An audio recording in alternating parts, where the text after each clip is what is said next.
Silakan duduk Bapak Ibu Saudara.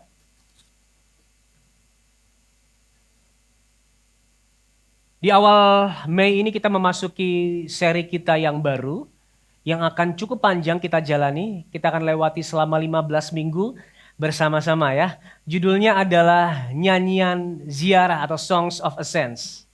Nah saudara, nyanyian ziarah ini adalah istilah yang merujuk pada beberapa pasal di Mazmur, yaitu Mazmur 120 sampai 134. That's why kita akan jalani selama 15 minggu ke depan ya.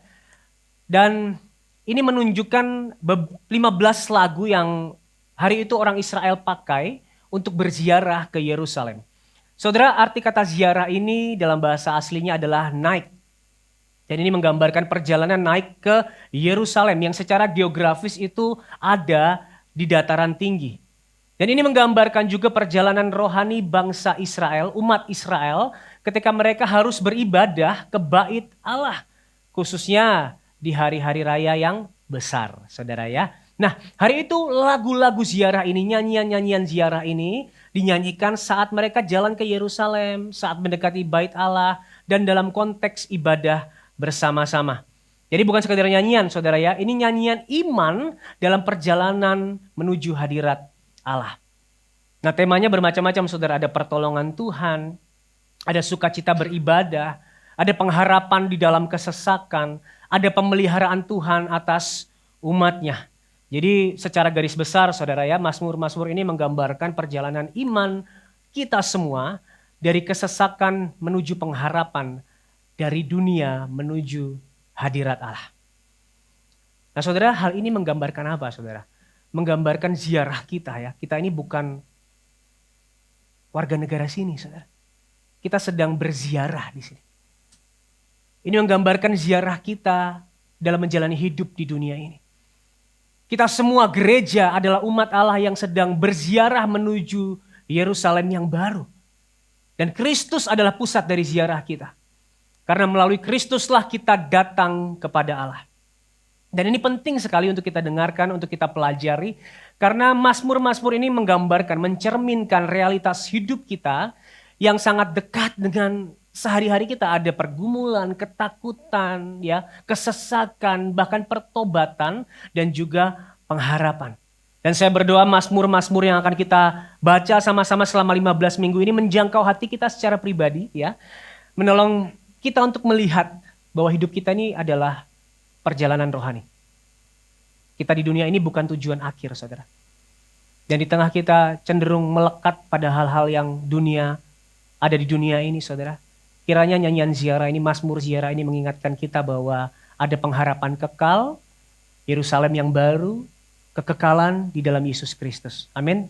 Jadi selama 15 minggu ini saya mau kita semua konsentrasi, sama-sama belajar, sama-sama mendengarkan firman Tuhan baik-baik. Ya, kita masuk ke dalam minggu yang pertama dari Songs of Ascents ini, yaitu Mazmur 120 ya saudara ya. Mazmur 120 ayat 1 sampai yang ke-7, saya ajak saudara untuk baca bergantian dengan saya, saudara yang genap, saya yang ganjil ya. Mazmur 120 ayat 1 sampai yang ke-7. Nyanyian ziarah. Dalam kesesakanku, aku berseru kepada Tuhan dan Ia menjawab aku. Ya Tuhan, lepaskanlah aku daripada bibir dusta, daripada lidah penipu. Apakah yang diberikan kepadamu? Dan apakah yang ditambahkan kepadamu, hai lidah penipu? Panah-panah yang tajam dari pahlawan dan bara kayu arar. Celakalah aku karena aku harus tinggal sebagai orang asing di Mesek. Karena aku harus diam di antara kemah-kemah Kedar. Cukup lama aku tinggal bersama-sama dengan orang membenci perdamaian. Aku ini suka perdamaian, tetapi apabila aku berbicara maka mereka menghendaki perang. Demikianlah firman Tuhan. Nah saudara, perlu kita akui bahwa kita ini hidup dalam dunia yang penuh dengan kebohongan. That's true. Kita bisa mulai dari kebohongan yang masif. Misalnya nih ya, waktu zaman-zaman pemilihan ya, akan banyak hoax yang beredar, saudara. Sampai kebohongan skala kecil yang kita lakukan untuk menutupi sebuah hal. Misalnya ada suami yang beli helm harga 1 juta, bilang ke istrinya harganya 200. Terus dijual sama istrinya 500. Untung kan gitu ya, suaminya nangis saudara.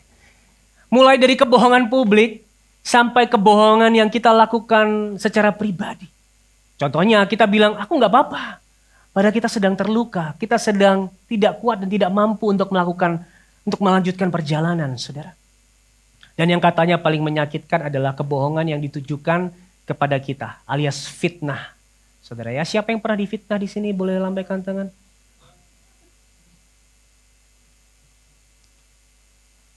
Gak ada yang angkat tangan saudara ya, Yoses doang. Gimana sih reaksi kita kalau lagi difitnah? Coba jujur saudara. Apa yang menjadi respon kita ketika difitnah? Nah hari ini saudara, kita akan melihat bagaimana teks kita, firman Tuhan yang kita baca akan membantu kita untuk menavigasi hidup di dalam dunia yang penuh kebohongan ini. Saya berdoa kita semua bisa melihat Mazmur ini begitu indah. Kalau dulu kita lihat ini sebagai sekadar puisi, nyanyian, hari ini kita bisa melihatnya dari lensa Injil akan sangat-sangat indah. So, saudara siap? Belum siap ya? Saudara siap? Nah, itu lebih baik. Saudara, saya tidak merasa sendirian jadinya ya. Kita masuk poin yang pertama, yaitu dunia jauh lebih rusak dari yang kita sadari. Saudara, kalau kita baca teks kita hari ini, kita bisa lihat apa yang dialami oleh sang pemazmur. Ia mengalami kesesakan karena dikelilingi pembohong, penipu. Ia difitnah. Ia mendapatkan kata-kata yang tidak benar tentang dirinya. Yang kedua apa? Ia seperti orang asing di antara bangsa-bangsa, di antara orang-orang yang membenci perdamaian. Dikatakan bangsa Mesek dan Kedar. Nah ini sebuah penggambaran saja saudara. Karena Mesek dan Kedar ini tinggalnya jauh secara geografis. Jadi gak mungkin ada orang yang tinggal berdekatan sekaligus dengan mereka berdua. Jadi ini adalah istilah umum untuk orang-orang kafir yang tidak mengenal Allah. Ya mereka contoh suku-suku yang suka berperang, tidak suka perdamaian. Jadi hari itu pemazmur ini berkata, aku seperti orang asing yang tinggal di antara orang-orang yang tidak mengenal Allah. Orang-orang yang jahat, orang-orang yang perkataannya bohong dan dusta. Aku dihimpit kebohongan. Dan apa yang dia lakukan saudara hari itu? Atau pertanyaannya mungkin untuk setiap kita. Apa yang kita lakukan kalau kita mengalami hal yang sama? Kita mengalami fitnah, kita dikelilingi kebohongan terhadap kita. Ini pertanyaan di awal tadi ya. Apa? Coba kita jujur.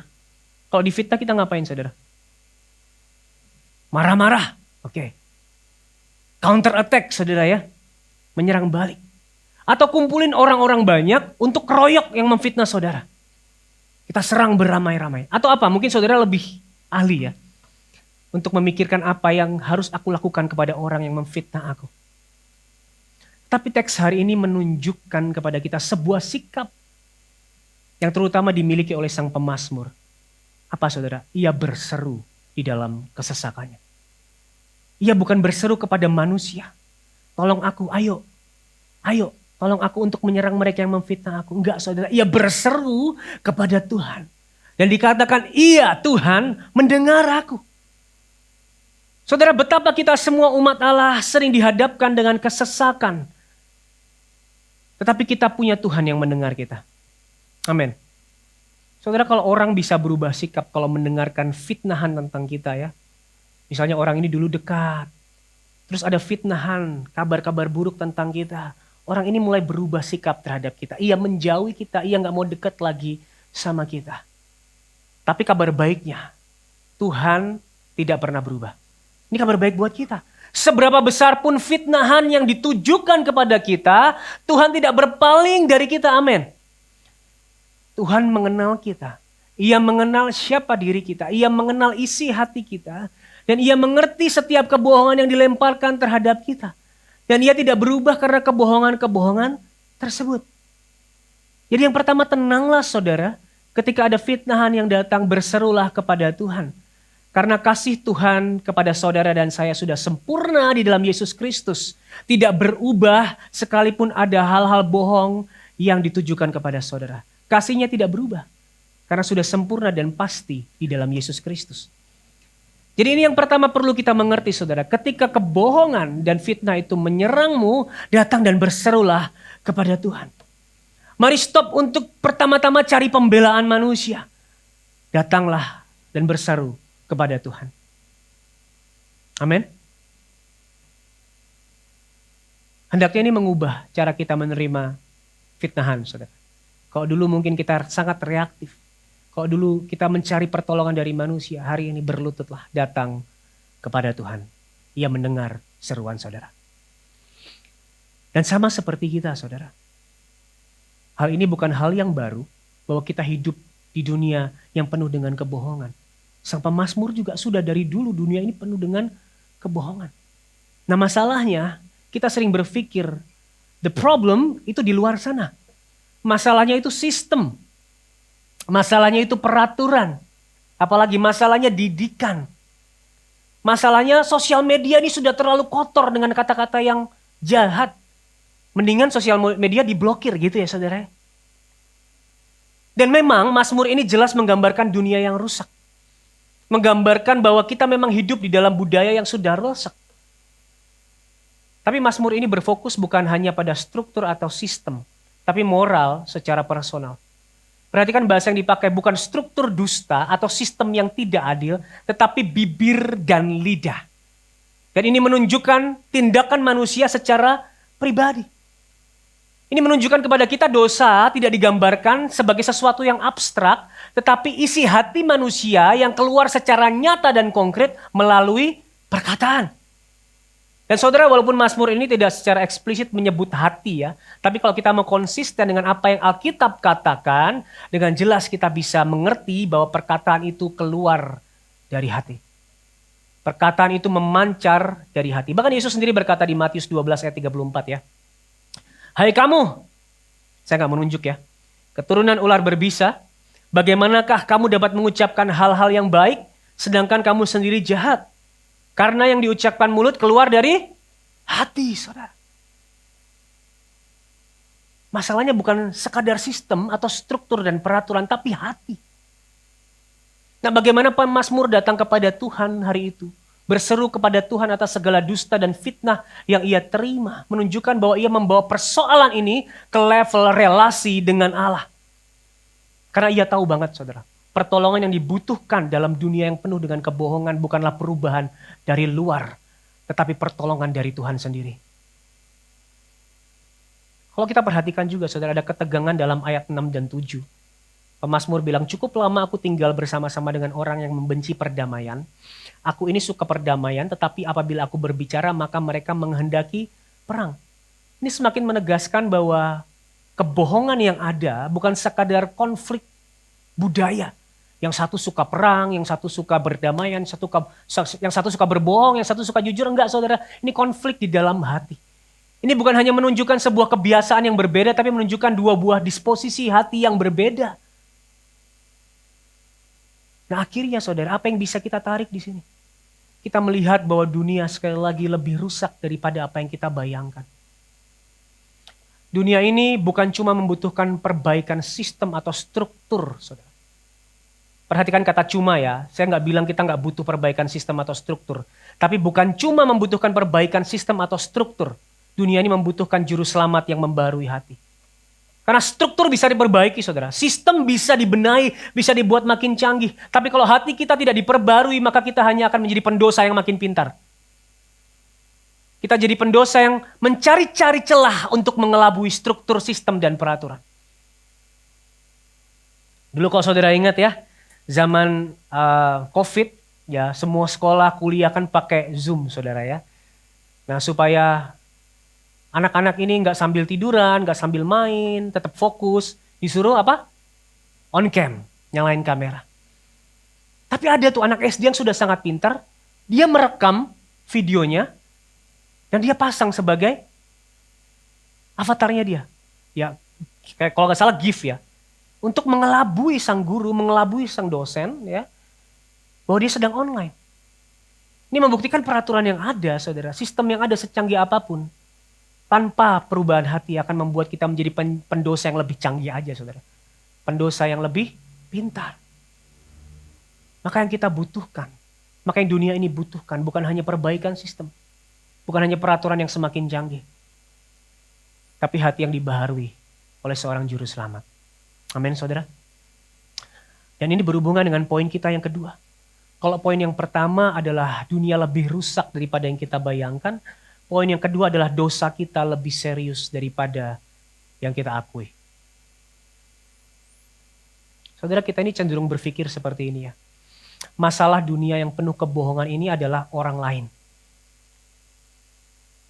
Saya ulangi ya, kita selalu berpikir masalah dunia yang penuh kebohongan ini adalah orang lain. Kita selalu mikir gini, aku ini korban dari kebohongan. Aku korban dusta, aku korban fitnah. Tapi biarkan saya memberikan satu kebenaran yang saya berdoa bisa menohok kita semua. Saudara dan saya bukan hanya korban dusta. Saudara dan saya punya andil di dalam dunia yang penuh dengan kebohongan ini. Saudara, kita sangat takut difitnah. Kita sangat benci difitnah. Kita nggak suka dan sedih kalau difitnah. Tapi kita juga dengan mudah jadi orang yang memutar balikan kebenaran kalau hal itu kita rasa kita perlukan. Ya atau iya, saudara? Itulah mekanisme pertahanan kita. Kalau kayaknya perlu mengubah fakta, memutar balikan kebenaran, aku akan lakukan. Tapi masalahnya kita ini punya mentalitas korban, saudara. Kita rasanya merana banget. Kita rasanya sedih banget kalau difitnah. Kita sedih banget kalau kena dusta, saudara. Kita selalu merasa berduka ketika kita menerima kebohongan dan fitnah. Pertanyaannya, apakah kita pernah berduka atas kebohongan dan fitnah yang kita juga lemparkan? Jangan kalau kita difitnah kan, aduh, aku difitnah sedih banget, jahat banget itu orang. Aku nangis, aku berduka, bisa semalam-malaman, kepikiran orang-orang yang overthinking, oh, aku difitnah, namaku buruk, reputasiku buruk. Tapi apakah kita pernah seberduka itu kalau kita sedang bohong atau memfitnah orang lain? Kita lebih sering membela diri dengan alasan yang kita kumpulkan. Mengapa kita berbohong, mengapa kita memfitnah. Kita berkata, aku membela diri, aku mempertahankan diri. Aku difitnah duluan. Atau mungkin aku berbohong untuk kebaikan. Berjuta alasan kita kumpulkan untuk mempertahankan diri kita atas dosa yang kita lakukan. Kita gak pernah berduka, sungguh-sungguh berduka, grieving atas kebohongan atau fitnah yang kita lemparkan. Ya atau iya, saudara? Dan saudara, apakah saudara tahu? Apa yang lebih parah dari dunia yang penuh dengan kebohongan? Yang lebih parah dari dunia yang penuh kebohongan adalah dunia yang mereduksi betapa seriusnya dosa kebohongan. Makanya kita sering bilang ya, udah biasa bohong-bohong kayak gini mah sedikit-sedikit aja, kecil-kecil. Ya? Cuma kata-kata ini, bohong-bohong ini ntar juga orang-orang lupa. Bohong kecil gak mempengaruhi apapun. Atau bahkan lebih parahnya, kalau aku fitnah orang itu juga gak berubah. Kasihnya Tuhan kepada dia, jadi aku fitnah aja. Lebih parah, saudara ya. Tapi teks hari ini berkata gini, saudara. Apakah yang diberikan kepadamu dan apakah yang ditambahkan kepadamu, hai lidah penipu?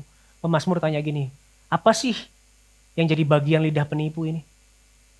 Dia jawab sendiri, panah-panah yang tajam dari pahlawan dan bara kayu arar. Ini menunjukkan kepada kita bahwa ada penghakiman yang serius dari Allah kepada orang-orang yang gemar mengucapkan fitnah dan dusta. Dikatakan upah para penipu adalah panah dan bara, menggambarkan rasa sakit dan panas yang begitu rupa. Dan surely Allah akan menghakimi dan pasti menghakimi perkataan yang penuh dengan dusta. Saudara, dengan melihat keseriusan ini kita bisa menyimpulkan satu hal, bahwa dusta bukan sekadar perkataan yang dibelokkan atau fakta yang diputarbalikkan. Dusta adalah pemberontakan terhadap Allah sang kebenaran.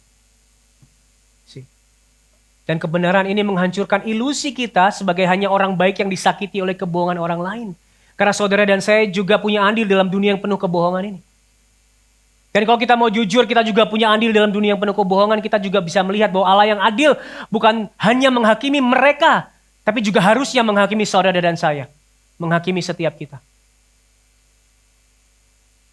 Saudara, betapa seriusnya dosa kebohongan ini. Lebih serius dari yang kita bayangkan. Kenapa?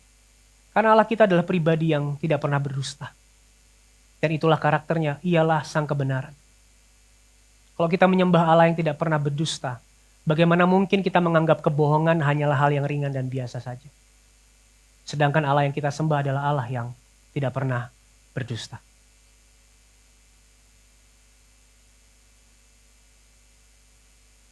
Tapi saudara, saya nggak akan berhenti di sini. Berhenti dan menakuti saudara untuk tidak berbohong. Jangan berbohong, jangan memfitnah, karena saudara akan dihukum oleh Allah. Enggak, saudara. Saya nggak akan berhenti di sini. Karena ada kabar baik buat kita semua. Memang dosa kita lebih serius dari apa yang kita akui, tapi kita jauh lebih dikasih daripada yang bisa kita bayangkan. Ini poin terakhir saya hari ini. Di poin inilah kita bisa melihat sebuah kabar baik. Kabar baik bagi saudara dan saya yang adalah pendusta profesional ini. Ya, kita jauh lebih berdosa daripada yang kita akui. Tapi di dalam Kristus kita juga jauh lebih dikasihi daripada yang bisa kita bayangkan. Are you with me? Saudara, ketika saya tulis naskah ini, mata saya berkaca-kaca, saudara. Saya terharu banget. Seperti yang saya tadi bilang ya, di dalam Mazmur ini saya bisa melihat Kristus yang indah. Saya mau ajak saudara untuk melihat Kristus yang indah dalam Mazmur ini. Kalau kita ingat, Mazmur ini menceritakan tentang seseorang yang menderita karena dikelilingi pendusta dan pembohong. Dikelilingi fitnah. Dan ia berkata, aku ini orang asing di antara para orang jahat yang membenci perdamaian. Tapi di poin pertama dan kedua, kita melihat termasuk pemazmur ini, tidak ada orang, termasuk saudara dan saya, tidak ada satupun dari kita yang hanya korban dari dusta. Kita semua ini pelaku, saudara. Kita punya andil besar dalam dunia yang penuh dusta ini. Gak ada dari kita yang bisa seperti pemazmur ini, bahkan sang pemazmur juga gak bisa berkata, aku hanya korban. Kita semua pelaku. Kita semua pendosa. Tapi perhatikan ada satu orang yang dari mulutnya tidak pernah keluar satu dusta pun. Ada satu orang yang benar-benar murni dan jujur. Orang yang benar-benar cinta damai. Tapi hidup di antara orang-orang yang jahat sebagai orang asing. Namanya Yesus Kristus, saudara. Yesus Kristus adalah penggenapan Mazmur 120. Ia adalah Mazmur 120 yang hidup. Ia datang sebagai orang asing sejati di dalam dunia yang rusak. Dikelilingi kebohongan dan fitnah, tapi dia tidak pernah berdusta dan berbohong. Ia difitnah dan dihakimi secara tidak adil, saudara. Panah murka Allah mengenainya. Bara penghakiman ditimpakan kepadanya. Supaya para pendusta seperti kita bisa menerima pengampunan di dalam Dia. Ia adalah sang Mazmur 120 yang digenapi. Orang asing sejati yang tinggal di antara para pendusta, pemfitnah, dan pembohong. Bahkan kalau saudara lihat bahasa aslinya, bukan berkata, aku ini cinta damai. Dikatakan aku ini sang damai. Aku ini sang shalom. Dengan jelas menyatakan bahwa inilah Yesus Kristus. Mazmur 120 digenapi di dalam Yesus Kristus. Ialah sang damai yang tinggal di dalam dunia yang rusak, penuh kebohongan dan penuh dengan orang-orang yang cinta peperangan, yang mulutnya penuh dengan dusta dan fitnah. Ia menerima dan menjalani semuanya untuk para pendusta profesional seperti saudara dan saya. Supaya saudara dan saya bisa menerima pengampunan di dalam Dia. Pengampunan yang membuat kita bisa berdusta secara bebas tanpa takut dihakimi. Gitu saudara ya? Enggak ya saudara ya? Ia datang dan menebus kita. Bukan hanya untuk mengampuni kita atas segala dusta. Tapi ia juga membebaskan kita dari mulut yang berdusta itu saudara. Kalau saudara ingat mulut yang berdusta itu pancaran hati yang berdosa. Maka hari ini kita mau membedah hati kita bersama-sama. Kenapa sih kita berdusta? Kenapa sih kita berbohong? Kenapa sih kita memfitnah? Setidaknya ada 3. Supaya diterima. Ya, kita waktu kecil, dari kecil ya. Suka cerita tentang game atau mainan yang kita gak punya sebenarnya. Supaya diterima sama teman-teman. Ya atau ya saudara? Sejak kecil kita berbohong untuk diterima. Supaya aman. Kita suka memutar balikan fakta supaya kita nggak ketahuan busuknya. Supaya bisa kontrol segala sesuatu. Kita bilang all good, semua baik-baik, padahal semuanya sedang berantakan. Kita melakukannya untuk mengontrol pandangan orang lain tentang kita. Karena kita sangat takut kalau orang tahu sebenarnya kita sedang berantakan, kita akan kehilangan posisi kepercayaan atau kendali atas segalanya. Kenapa kita berdusta?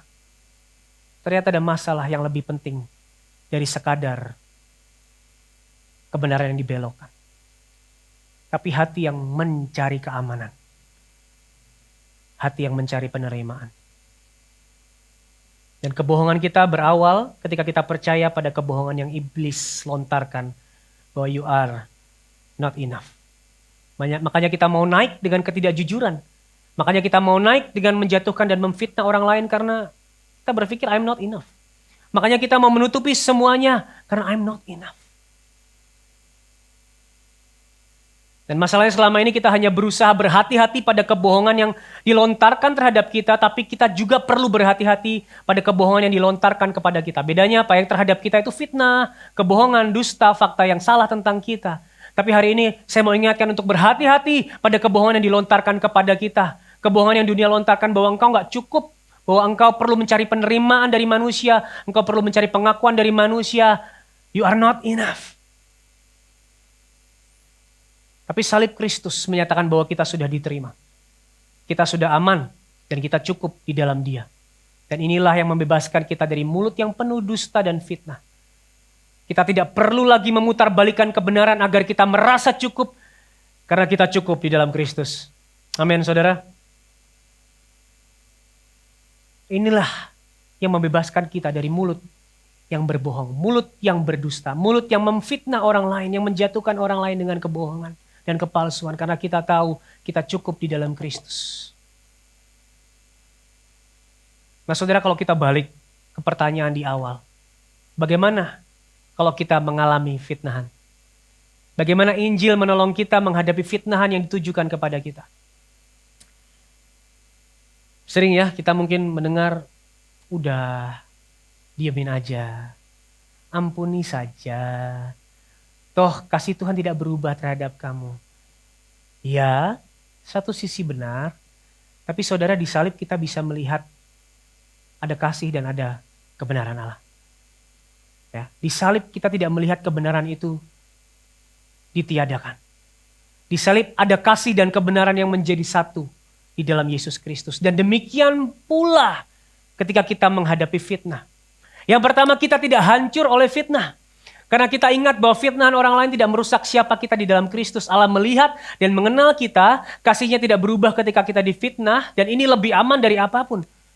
Yang pertama, ini mencegah kita dari kepanikan, dari over defensive, reaktif, yang akhirnya membuat kita salah dalam mengambil satu tindakan. Kita difitnah, kita fitnah balik. Kita difitnah, kita mukul balik. Kita difitnah, kita menjelek-jelekan orang balik.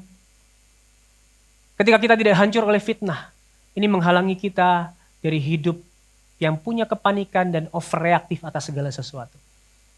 Tapi yang kedua, kita tidak membiarkan kebohongan. Karena sekali lagi Allah adalah sang kebenaran, dan penting untuk kita umatnya berdiri di atas kebenaran dengan tidak membiarkan kebohongan beredar. Saya beritahu buat saudara, ada tempat untuk kita menyatakan kebenaran. Ada tempat untuk kita membela diri. Tetapi yang membedakan adalah kita melakukannya dengan hati yang benar. Nah, bagaimana hati yang benar itu, saudara? Kembali ke memotivasinya. Apakah kita membela diri hanya untuk ingin menang, terlihat benar, atau ingin menghancurkan pemfitnah kita? Ataukah kita benar-benar ingin kebenaran ditegakkan dengan kasih dan ketenangan? Saya akan berikan 4 pertanyaan untuk membantu kita menavigasi hati ketika kita melakukan pembelaan dalam menghadapi fitnah. Yang pertama, apa motivasi saya? Apakah saya hanya ingin terlihat benar? Apa tujuan saya? Menyatakan kebenaran atau menjatuhkan orang lain? Apa cara yang saya pakai? Dengan kebenaran dan kasih atau dengan kekerasan? Dan yang paling penting, Apakah saya siap menyerahkan hasilnya kepada Tuhan? Ketika saudara di awal berseru kepada Tuhan yang menjawab saudara. Ketika di awal saudara berseru kepada Allah yang mengerti dan mengenal saudara. Siapkah saudara menyerahkan hasilnya kepada Tuhan? That's the most important thing. Saya berdoa saudara ketika saudara menerima tuduhan, fitnahan, dan kebohongan. Coba pakai 4 pertanyaan ini. Apa motivasimu? Apa tujuanmu? Apa caramu? Dan apakah kamu siap menyerahkan hasilnya kepada Tuhan? Saudara, kalau kita lihat pada Yesus Kristus, ada saatnya ia diam. Ada saatnya ia menyatakan kebenaran dan kesalahan. Tapi yang menggerakkan segalanya adalah misi penebusan. Rencana Allah. Ketika ia diam, ataupun menyatakan teguran dan kebenaran, semuanya ia lakukan dalam lensa penebusan. Dan kita adalah umat yang sudah dipersatukan dengan dia, umat yang sudah ditebus. Kita mau berkata seperti ini, kehendak Allah adalah yang seharusnya menjadi landasan kita, baik dalam diam pun dalam pembelaan yang kita lakukan ketika mengalami fitnah. Apa yang Tuhan mau? Apa kehendak Allah? Apa yang tertulis dalam firman Tuhan? Saudara, tanpa Injil, kita akan terlalu defensif atau bahkan terlalu pasif ketika menghadapi fitnahan. Tetapi di dalam Injil, di dalam Kristus yang difitnah namun dibenarkan Bapa dalam kebangkitannya, kita mendapatkan identitas yang firm sehingga hari ini kita tidak perlu membuktikan diri mati-matian. Sebagai penutup saya akan berikan satu kesimpulan bagi kita. Mazmur 120 tidak mengajak kita untuk abai terhadap dusta, tetapi juga tidak membenarkan pembalasan dengan cara dan nilai dunia. Injil membebaskan kita dari kebutuhan untuk selalu membela diri. Sehingga ketika kita membela kebenaran, kita melakukannya dengan hati yang dicinta begitu rupa. Bukan hati yang terluka. Ini sangat membedakan bagaimana akhirnya saudara menyatakan kebenaran. Akan membedakan bagaimana saudara akhirnya membela diri. Saudara melakukannya dengan hati yang tahu saudara dicinta begitu rupa. Bukan hati yang terluka oleh fitnahan. Saudara berangkat dari hati yang dikasihi, dari hati yang diterima, dari hidup yang aman di dalam Kristus. Bukan dari hati yang mencari keamanan di dalam pembelaan saudara. Maka hari ini kita mau menyadari yang pertama. Bahwa dunia ini lebih rusak daripada yang kita bayangkan. Dan kita ini lebih berdosa daripada yang kita akui. Dosa kita lebih serius daripada apa yang kita akui. Tapi di dalam Kristus kita jauh lebih dikasihi dari apa yang bisa kita harapkan. Amin. Mari kita bangkit berdiri sama-sama. Kita datang kepada Tuhan.